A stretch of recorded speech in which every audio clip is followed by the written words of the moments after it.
This is truly one of the most immovable forts meets impenetrable objects I've ever seen in my 22 years covering the NBA. The tank, and that would be Jimmy Butler, who was suspended again for an indefinite period of time after the disgruntled star walked out of practice on Monday. You have a statement or not? No. Okay. Thomas, I'm a Virgo. 6'4". Just so happens that I'm jobless, Tommy. The Miami Heat told Jimmy Butler he'd be coming off the bench. His response? He walked out. The Heat's response? They suspended him indefinitely. And just like that, a $100 million star is losing millions. Not just in salary, but in trust, respect, and maybe even his future in Miami. But how did it come to this?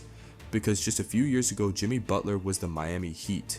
Remember that finals run? Butler was unstoppable, like a man possessed. He dragged Miami to the 2020 finals and nearly did it again in 2023. But now it's like he's trying to get kicked off the team. Missed flights, suspensions, self-sabotage, or something deeper. This isn't just about missing games. He's lost over $3 million this month alone. But the real damage, his teammates are feeling it. Imagine watching your leader just vanish. That's not exactly championship behavior, and this isn't new. Jimmy started talking to the GM, everybody in the gym.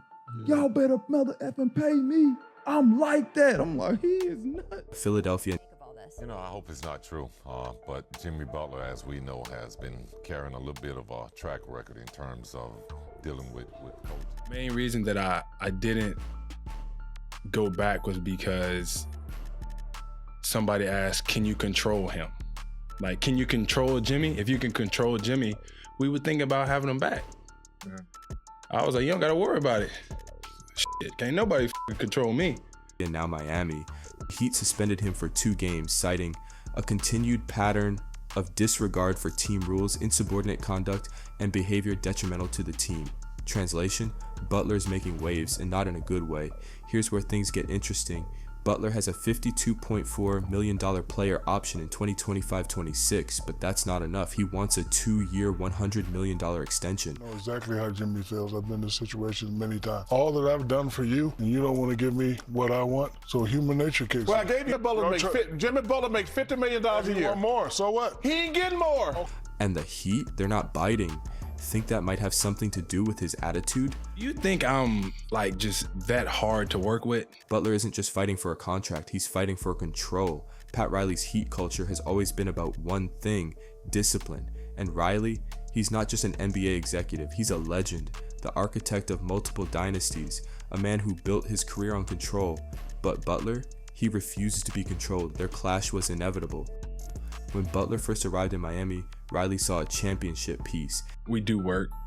We expect you to come in here and help us win. We're not trying to lose.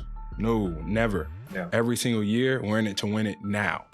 And Butler delivered 2 finals appearances in 4 years, but as time passed, their relationship fractured. Pat, this weekend, Jimmy Butler had said, if he was healthy, that Boston would have gone home. For him to say that, I thought, is that Jimmy trolling? Or is that Jimmy serious? If you're not on the court playing against Boston or on the court playing against the New York Knicks, you should keep your mouth shut. Riley believes in team-first discipline. Butler demands individual accountability. Contract negotiations became a power struggle. Butler's public criticism challenged Riley's authority. And now, Riley is hesitant to commit long-term. For Butler, this isn't just business, it's personal. He sees himself as a championship caliber player, being undervalued by a front office that once celebrated him. Butler represents a new era of NBA stars, players who challenge traditional hierarchies, demand accountability from organizations, use their leverage strategically, and every suspension, every missed team activity, it's not just a mistake, it's a statement. The Heat are struggling this season, barely 500. That's not a championship team.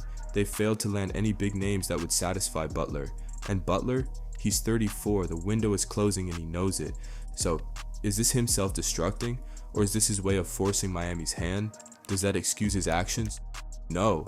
But let's be real, Butler isn't just challenging Riley, he's challenging the entire NBA system. And here's the wildest part, it might actually be working. Do we all condone how Jimmy has handled this? No, but in the same breath, is he getting what he wanted? Like you said, Wendy, yes, because now Pat Riley is going to trade him. One thing's clear, Butler loves Miami.